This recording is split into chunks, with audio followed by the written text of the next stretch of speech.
The following video contains spoilers. We suggest watching the episodes alone in the dark. Hello, Wolfpack! You look shocked to see me. Catastrophe here, and when I'm not creating artificial life for the purpose of screwing with its mind for the thrills, I'm here chatting it up about horror art. Patreon-sponsored review, and this request is naturally on the ultimate Goosebumps tribute, a shocker on Shock Street.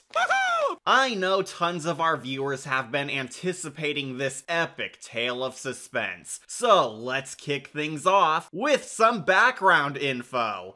A Shocker on Shock Street was one of my favorite and earliest Goosebumps books, containing an incredibly awesome premise of a haunted theme park, unnerving horrors lurking around every corner, some of Stine's more clever twists and turns, creative monsters, vivid imagery, and one of the darkest endings ever, which helped push Goosebumps' edginess. It's far from an iconic masterpiece, but it was pure creepy fun, which served as a nice love letter for the franchise itself, and its ludicrous enjoyment of all things horror. Tragically, the episode's a bit of a mixed bag, as while it does try its hardest to recapture the novel's spectacle, it's another key example of the show massively changing the original story. A lot of events, key scenes, vital characters, and grander stakes were forced to be cut out, since the show's limited budget simply couldn't live up to everything, rendering the story very different from the ideas on the page. Heck, even the title itself was altered. The episode minus the A in A Shocker on Shock Street for no reason. You bastard! As a fan of the book, it saddens me to warn you that the show does not do it justice, because almost all of it had to be changed or flat out purged in order for the adaptation to work in their realistic obstacles. I like money! However, given that Goose fans still requested we do this one, does inform me that there are hardcore fans of this terror time regardless. There are defenders who do look past the shortcomings, and did find the episode shockingly amusing on its own. I think it's due to how the episode does display a lot of appreciation and in-jokes for our favorite horror franchise here, which feels like such a meta tribute on why Goosebumps is still scary good. Then there was Snakeface. He loves raw meat. There's such a cool vibe to it, as it does truly feel like a legit tribute paying respect to R.L. Stine's hard work, and toying with the nightmares his dedicated fans have appreciated for years. Nevertheless, it's still a pretty divisive entry, as while many cherish it, others remain unimpressed by jingling those keys of minor cute moments. You might be asking, but Cat, you sexy feline you, what aisle do you fall under? Well, that's what we plan to find out. Been a while since I've seen this Shocker studio film, so we'll have to review and find out if it's piranha person perfect or toxic creep cheap. Grab your laser guns and buckle up, kids, because the ride shall commence. This is our wacky review on the Goosebumps callback cruise, a Shocker on Shock Street.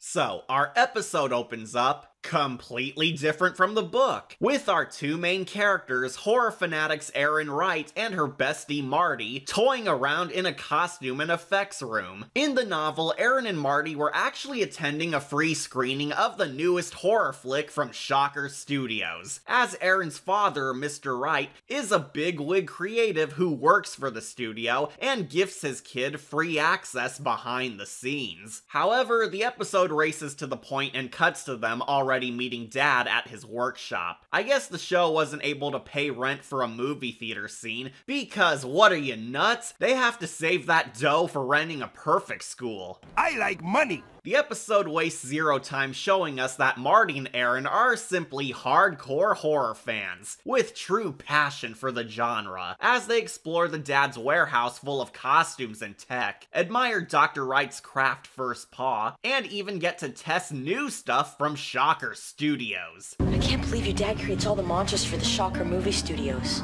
He's very creative. An engineering genius. Marty is played by Josh Benson from Welcome to Dead House, while Aaron is played by frickin' badass Animorph Rachel from the short-lived Animorphs TV saga. Holy cow, if only we got an episode where Rachel fights Visser 3 Bugman. They genuinely do a decent job in this, as all the actors are pretty serviceable. Nothing too deep, as they're basic normal tykes sucked into adventure, but let's just say we discover more to these kids once the danger arises. I can feel those volts ripping through my body. As I said prior, the real draw-in of this episode are all the in-jokes and self-references of Goosebumps. Shocker Studios is practically an excuse for the production team to show off their actual studio and recycle classic monsters which scarred us for life. Most of the book's monsters were removed or altered in order to use the classic Stine creatures as the studio's infamous icons. We get cameos from the scarecrows who walked at midnight, the Mummy, the Dark Parents who ate Mr. Mortman, half the Haunted Masks, the Werewolf of Fever Swamp, and even the Creeps.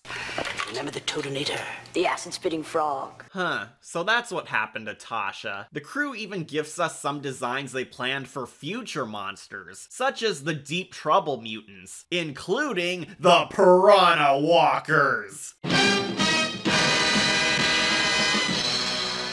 It's truly very nice fan service, and not just the hot kind, because a lot of us just love and cherish how fun Goosebumps can be when they aren't traumatizing us. Something you barely see anymore whenever current soulless shows just fart out member berries for cheap praise. Multiple universes are stupid. However, these in-jokes do serve as plot relevant because it reveals how Aaron's paw is a talented Imagineer working for Shocker Street Films, because we know these monsters are very good. So good that his creations almost seem lifelike. It feels like they're watching me. Don't worry, they're fake. I heard that. But even when not at max power, the tech proves to be quite scary. Please, they were fake. I thought they were. They are fake. You can see they're animatronics. You big dummy. Psych, it's all really Dad screwing with them again. We meet the head effects guy of Shocker Studios' magic, Dr. Wright, an eccentric scientist who loves scaring people with his beautiful gifts, acting as a pseudo-hybrid of Walt Disney and Albert Einstein. So everything in this room is your creation? Marty, my boy,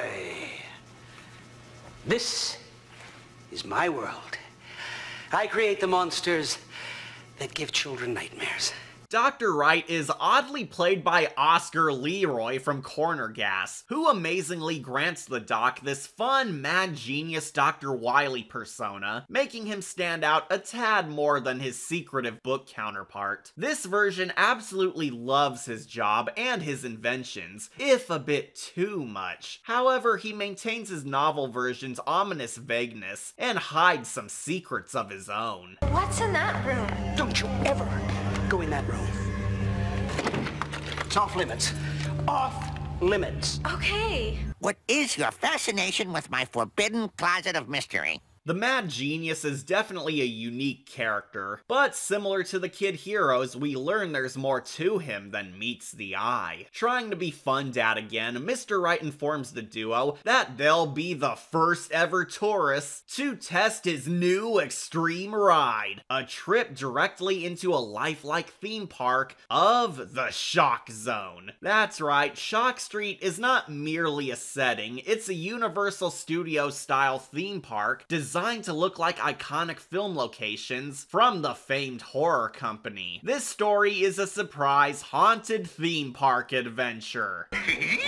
Clearly, it's all a beta test like Jurassic Park, where nothing will ruin their childhoods. However, even before the park totally won't go horribly wrong, we gain more hints that there's wrongness with the rides. Can Mom come with us?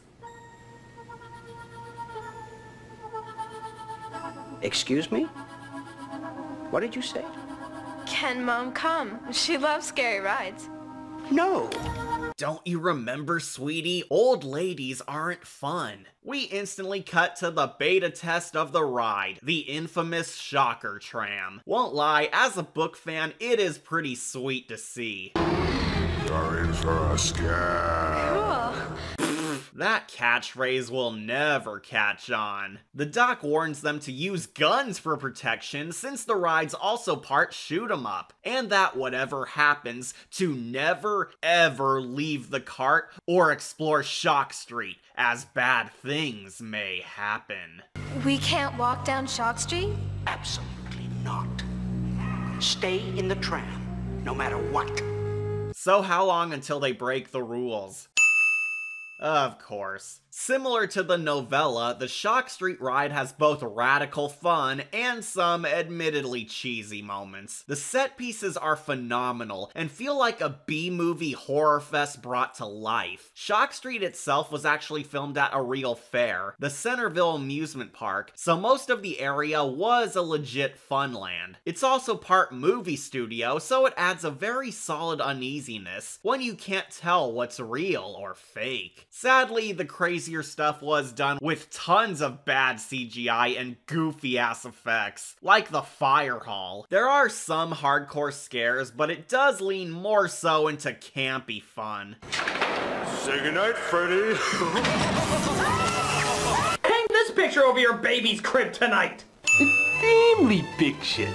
I'm sure the 5-year-olds will love this. However, totally out of nowhere, something goes wrong. Mamma mia! The tram breaks down, stranding the kids in the park, forcing them to get off and find escape from this haunted mansion. Unfortunately, they soon learn that the infamous horror town holds real danger. And just like a typical Goosebumps parent, even the loving scientist dad is completely powerless to help. Jeez, dude, your kids are on a death ride and you don't do anything? Oh dear, I really ought to do something. But I am already in my pajamas.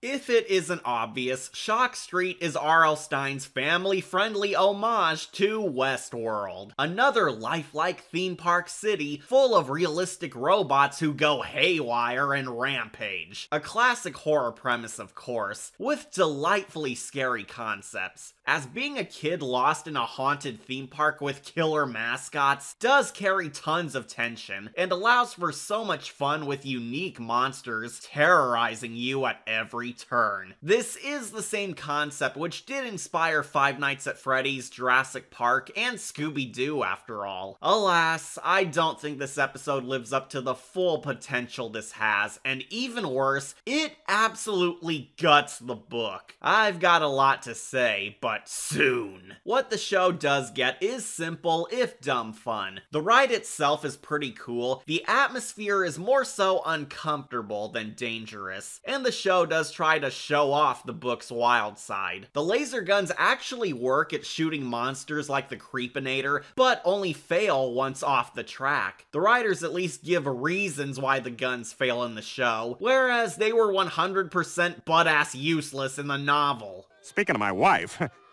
The kids make it outside thanks to an emergency exit, taking them right to Shock Street, where they free roam. And sadly, this is where we finally get to my criticisms, as this is where the adaptation totally loses points.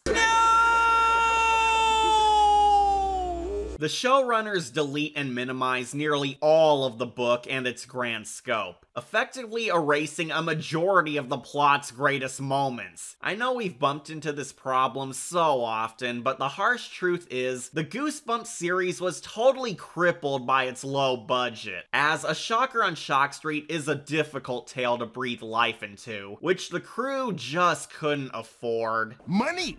And yes, it's a huge issue, because it means the show is unfaithful to the book and heavily alters the story's intended vision. By purging major page events, it does disrupt the flow and outcome of the narrative. Fans are indifferent on it because they removed a lot of cool plot points, events, scares, and even characters to keep it reasonable, but at the cost of losing the book's magic. The movie theater scenes are gone. Linda the tour guide and Russ Denver director gone. The friendly autograph-giving monsters, gone. The Doc's tech bros, gone. The majority of the villainous monsters, gone. The zombie graveyard, gone. Misleads, gone. Shockero's House of Shocks, gone. Most of the death traps, gone. The solid fake-outs, gone. And most sinfully unforgivable of all, the kaiju praying mantis, the monsters on the dang cover, were deleted completely.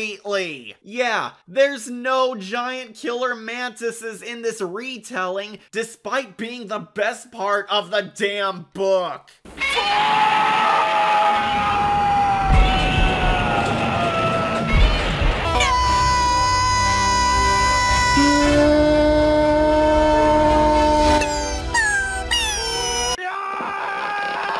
You disappoint me, Stine. No, the giant mantis mutants are gone? We had giant ants this season, but a mantis was too hard to do on a movie set? Screw you, show. I know this monster was way over budget, but damn does it sting. There's not even any mention of them. How cool would it have been if this self-parody at least cracked a joke about it? You know, like Mr. Right or some techie says, oh geez, the giant mantis keeps malfunctioning. It'll take weeks before we add them to the ride. But no, we get Jack. I've always hated how the kaiju mantis never came up in this story. And yes, it is an absolute letdown. Curse you, Goosebumps. Curse you! I don't remember writing about a giant praying mantis! Childhood disappointment aside, this is a huge problem, because fans who read the book are gonna be so pissed that so much had to get flushed down, and newbie viewers are gonna be slightly confused since huge parts of the plot are missing, making the episode have an awkward flow. Shock Street's so heavily changed that it only harmed the story, because Goosebumps grants us a watered down version of an insanely wicked premise, and makes the plot feel rushed. Yeah, spoiler alert, this is most of the episode. The two kids running around an empty, dangerous movie studio and getting into Scooby-Doo chase scenes. Scooby-Dooby-Doo, where are you? We need some help from you now. Not a whole lot occurs, as Shock Street is a relatively simple, straightforward story arc, which is why gutting the book is a problem, because all the cool sets are replaced by cheap effects and nerfed wonder. Whoa! Just like the movies. How'd they do that? Oh, found the fire door. I honestly agree with Papa Raina's theory on what this story really is deep down. A Shocker on Shock Street feels like a collection of R.L. Stine's unused ideas, recycled into a love letter for his franchise. A lot of fans forgive this episode for the love it holds for Goosebumps itself, and the show makes up for things with the cutesy in-jokes and tributes to its rich past. A rather nice attempt, but at times it feels like this is more of a Goosebumps clip show than a whimsical adventure thanks to purging all the fresh ideas. It feels super light on material, and for many fans like myself, this is where the show began drifting far away from horror, as the series now aims for sci-fi and fantasy, with some intense jump scares occurring, but any spookiness is like that kiddie horror over something deep, and is very campy. Heck, the horror's so light, it feels like the kids are never truly endangered like on the page, and some scenes are too funny.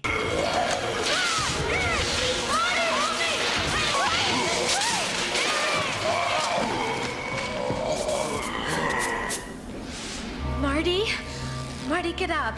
Yeah, Marty, get up. It's only a mild shock. In spite of the smaller scale of horror, the show has valiant attempts to make the atmosphere deadly. Like whenever the kids get jumped by monsters, they actually hurt them, making them finally decide to leave. But no matter what, something stops them. The serious dangers make them believe that not only are they in serious trouble, but the creatures themselves may be seriously real. The toxic creep was no special effect. He was real. He was real, all right. And strong. Did you see his face? Why would your dad create real monsters? I don't know. This is an ultra lame fake out, meant to throw us off, but the show instantly destroys all misdirection if you pay attention. They want to trick us into thinking the Shocker Studios monsters are real, and Dr. Wright's a mad scientist who keeps them here, but spoilers, you already showed us that they're all animatronics and effects. Great continuity! We at least get a rare solid scary scene when the kids are hunted by the Piranha Walker.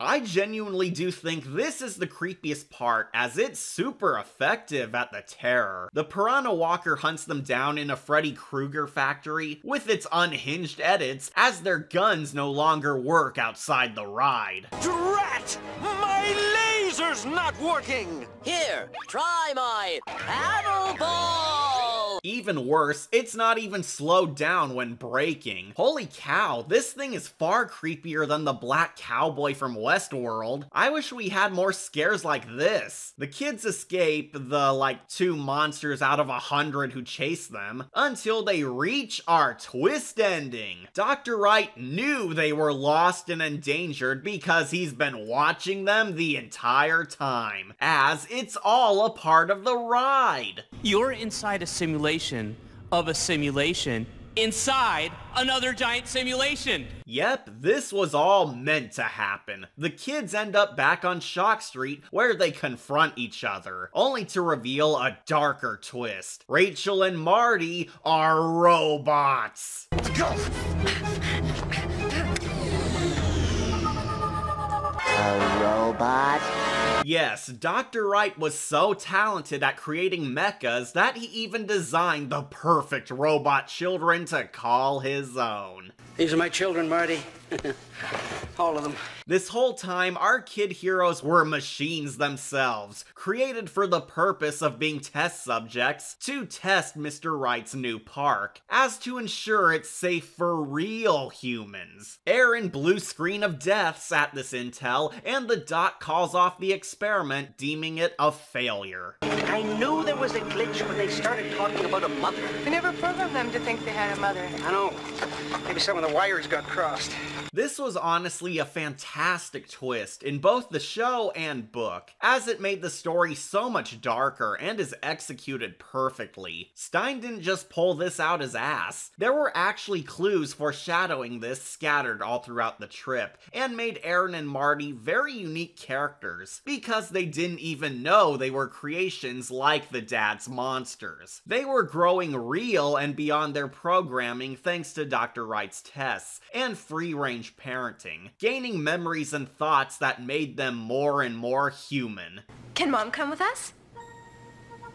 Excuse me? It's a legit creepy, unexpected, grim, and even tragic reveal that made the tale have a solid impact, harsher than Stine's usual twist endings. However, there is a difference between how the book and episode conclude. Now, the showrunners don't actually alter the twist, but rather extend it. They perfectly recreate how the novel ends, but unlike the book, it continues past it. In the book, the doc actually declares the test a success, but has Aaronator and Martybot taken away to be reprogrammed to relive the nightmare again, exposing how he never really loved them. What an asshole! But on the show, we see Dr. Wright constructing new versions of them before having the old Kidbots recycled. The show doc labels the experiment a failure and attempts to replace his broken kids, but haha, the original drones reactivate and betray Dad, giving this version of Mr. Wright some comeuppance. I'd say you made us plenty durable. Durable enough for revenge, anyway. And you thought you could just discard us? Yep, the original Aaron and Marty not only survive, but kill their treacherous Pop and declare a robot war upon humanity. Dr. Wright not only dooms his park, but causes a machine war, being its first casualty. Everything wants to live. Even robots. No! Run for your lives! Robots have taken over the world! Our world!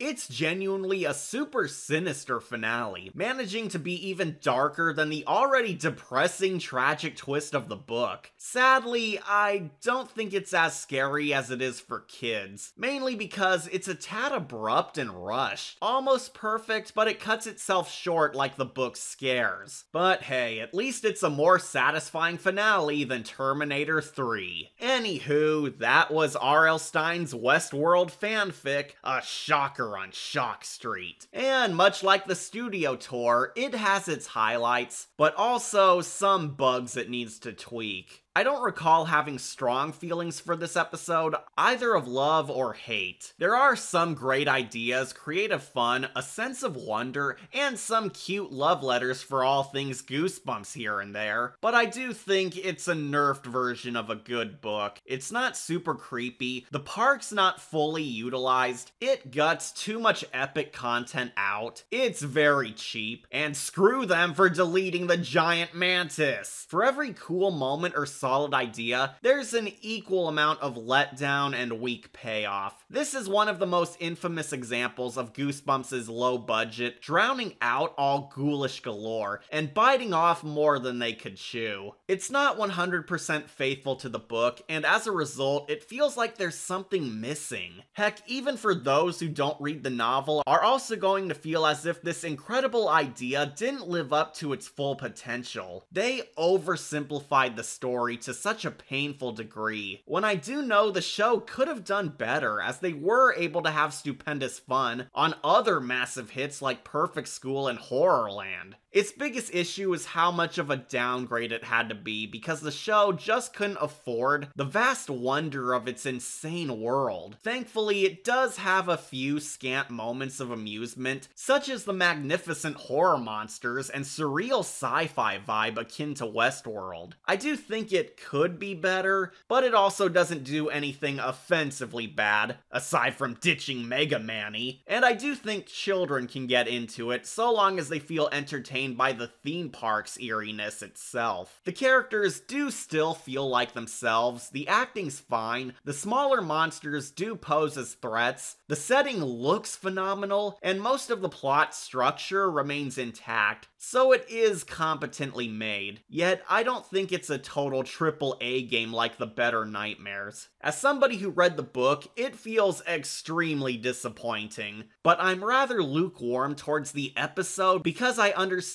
it was a hard project to adapt. However, what they gave us was still nothing special. This tale sought to be a deranged ride into disturbing joy, but it's merely a filler attraction you ride because it seemed cool at first glance. So, I grant this tour a silver skull. It's just okay. Losing by a mantis. Don't love this one as much as the book, but I also don't despise it because it tries and seeks to at least amuse Stine's loyal Goose fans. A Shocker on Shock Street is a mildly decent episode with a ton of love for terror, but its experience required a lot more movie magic. I'm your host, Catastrophe, and I'm thankful the Goosebumps movie finally gave us Mega Man-y on the big screen. Happy trails, Pilgrim.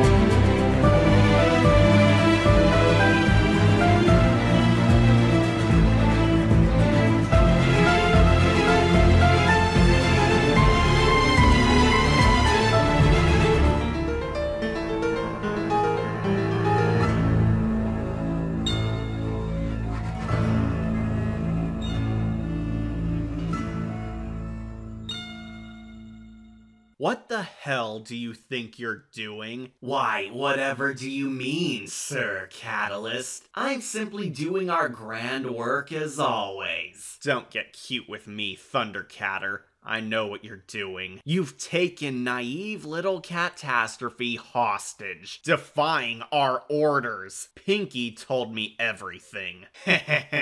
So, the pig squealed, huh? Guess I shouldn't be surprised. That's what pigs do. This was not a part of the plan. You're jeopardizing everything. I'm through taking orders from you, Light Bright. I know what you really are, Catalyst. If that's even your name or brand, you're not real. You're merely a hologram built to babysit us stupid kittens. You're a bunch of purdy circuits and bolts designed to teach us babies right and wrong, while the big kids were away. Well, they're gone forever, and baby's grown up. I'm calling the shots around here because I don't have an off switch. So, you figured it out. I should have known your ego would drive you to one-up your superiors, to finally challenge the chain of command. Or maybe you just underestimate me. It's over, Catalyst. I can't be stuck on your leash anymore. You can't hack your way into my game. Your era is done, along with your new pet project, Catastrophe. We need the cat alive. Pinky proved he's a valuable asset by our side. This was all agreed upon by the council. I am the council. I'm real. I'm an actual voter. I exist. But you, our head chair cat, were a mere illusion all along. You're no leader. You're a toy. This changes everything. Last chance. It's not too late if you surrender now. I'll grant you a lesser punishment if you cooperate. No, not this time, Cat Toy. The reviewer dies. I'm doing what we should have done a long time ago. Exterminating the fool who slayed our dear Negawolf and stepping up as the leader we deserve. Your reign of terror is over, hologram. When this is done, you'll be fixed as my servant boy. You had your chance. You better pray I don't breach your defenses. Bring it, Flashlight! You can't touch me! You're not even real! Oops, looks like we're losing connection. I wonder if my phone needs repair, or you. Damn it, Scaredy Cat, where the hell is Big Cat Liar? I don't know, he always lies. Ugh, that fool better be patching that glitch. Sir, if I may, why don't you equip the Nega Flame upon yourself? It'll put that troublesome traitor in his place, and give you ultimate power to back up your brilliance. Because, Katana, we still require the flame in one piece to track that wolf. He has Nega energy on him, and we're hot on his trail still. Besides, there's no telling what it could do to me. The Nega energy is overwhelming if bonded with other life forms, especially when I'm mere hard light and not directly born of it like our former master. I could become more unhinged than that scum cat, or worse, accidentally ruin my one shot if unprepared. Even still, I know how important it is for you. That flame is all you have. Not all, but most. I can deal with the arrogant psycho cat without it. But this flame must remain preserved. It's my sole hope to finally achieve solid form.